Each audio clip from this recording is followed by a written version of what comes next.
植木チャンネル。お医者さんによると、やっぱりこ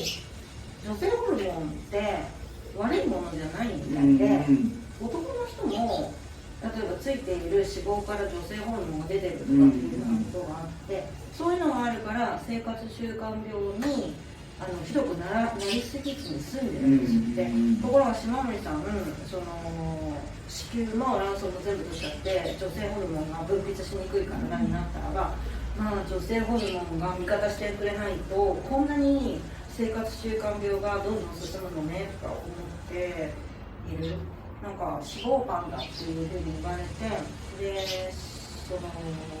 とりあえず痩せなさいって言われて、で痩せましょうと思って痩せたわけ。まあ、自然に仕事をしてると、まあ、ずっと学校の中で走り回ってるから、まあ、運動になるかな。でやっぱ痩せるんだよね。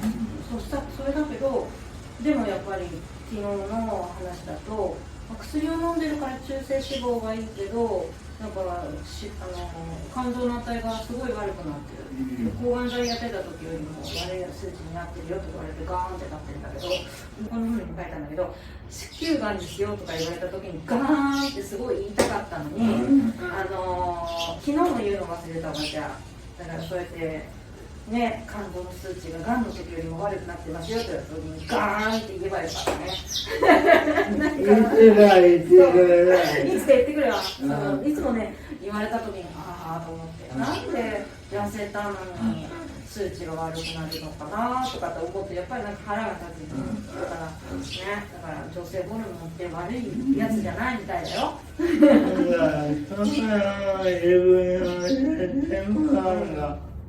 もう最後のレベルで女性ホルモンが必要とされているから、この少なくなるっていうのは、生物学的には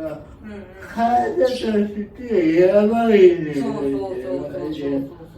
やばいよかってやばい状態なんだ。それで、バランスされてたらいいんだけど、自分の体の場合はもう限界なんだなって思って思う。そうね。まあでも体としてはそういうことがあるけど、まあ、私はそういう女性ホルモンというものと少し距離を置く生活をこうしててよかったなって思うのは、こう社会的な見られ方として、例えば女性らしいだったりとか、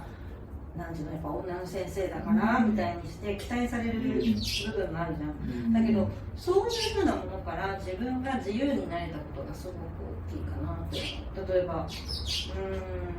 ね、学校の大学の会議とかでもってなんか雰囲気が険悪になったらば、なんか女の先生だった時には女の先生らしくって思ってたけど、今は自分の中でいや人として会議がやっぱり険悪に進められるのが嫌だなって思ったら、どうやってそのなんていうのかな、上の立場の先生であれ下の立場の先生であれ職員さんであれ、どうやったらこの人たちがなんていうか言いたいことというふうなものが守られるんだろう周りからってやっぱりこう考える。でそういった時にはなんかこうズバッと言えるようになる。例えばこれはちょっと女性という立場から考えた時には言いにくいことだなとかと思ったりとかすることが今自分の中でもそういう区別じゃなくて、もう人として自分としてそれは嫌だなって思うことを嫌って言えるようになった。だからこう FTM として生きている人たちっていう風にもやっぱ自分の中でのその意識っていうのと社会からの期待っていう風なものに絶対ズレがあったりとかしていて、ズレがあって見られるからズレてるって見られちゃうんだけど、でもそのズレは自分の中にあるものだったりとかするから、そのズレが自分の中にもうないですっていう風な感じで開き直れるとすごく、生きやすい。だから実際はいろんな方がいらっしゃるよね。そのどういう格好をすることが好きなのかっていうのが一人一人違うようにさ、どういうふうな意識を持つことが自分にとって楽なのかっていうふうなことに関して今はすごくね、なんか楽になったから、それも良くなったのかなっていうふうに思う。だから植吉がその若い時とかだったりとかすると、もうちょっと女の子は女の子みたいにして見られてたんだろうし、でも今はそうでもないよね。まあそれは自分の年もそうだし、植吉が年を取ったのもあるかもしれないけど、まあずっとずつ変わってきてるけど、そうですね、変わってきてるで、今もう30歳も、がんになるまでも、がんになっていた時も、がんになっても、女性っていうのは変わらないんだけど、あんまりそういう表現するじゃないけど、女性らしい、フェミニンな特徴を持っている人だなっていうのは思ってて、なんだけど、社会から求められる女性らしさはもういらないみたいな感じなのかなっていうのは。それを自分の選択肢にさせてほしいよね。そうですね。ウィッグにしてみたって、今日は長いのをつけたいなとか、今日は短いのがいいなとか、暑くなってきたからもうウィッグはつけたくないなとかって思うわけじゃんね。だからそうした時にいろんなウィッグが選べるように、今日はまあ何らかのその自分のファッションポリシーみたいなのがあった時に、それをいちいちとやかく言わないでほしいというか、っていうのはあるね。側面があるから、それを自由に自分で変えていけたら楽しいなと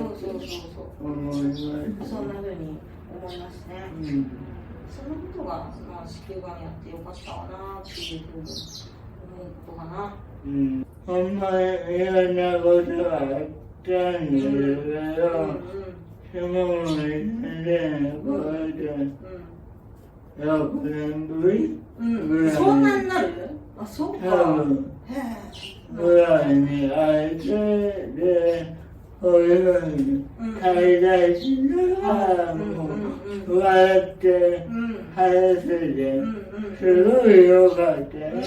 て、ありがとうございます。今回はありがとうございました。なんかこう、若い時に比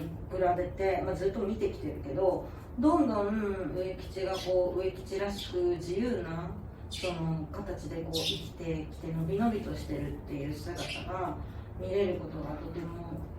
良かったなと思うし、まあ私もまあ長生きしようかなとは思っているので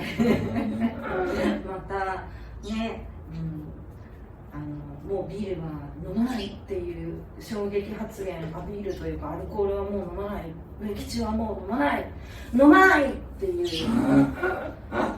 まあ、決意されて飲んだら飲み続けちゃうんで、もうそういうのないんで、まあ、いつ飲むのかわからないけど。でも今日一日はやめるっていう、そのね、意識でいらっしゃるっていうことなので、まあ、元気にお互いね。またって、後日談も、またこうやって動画撮ってもいい。新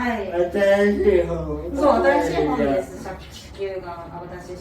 めました。次はまた新しい本を。次は虐待サバイバーについて今インタビューをしていたりとかして。もうすでに。はい、もうすでに書いていて。早い。ありがたいことに、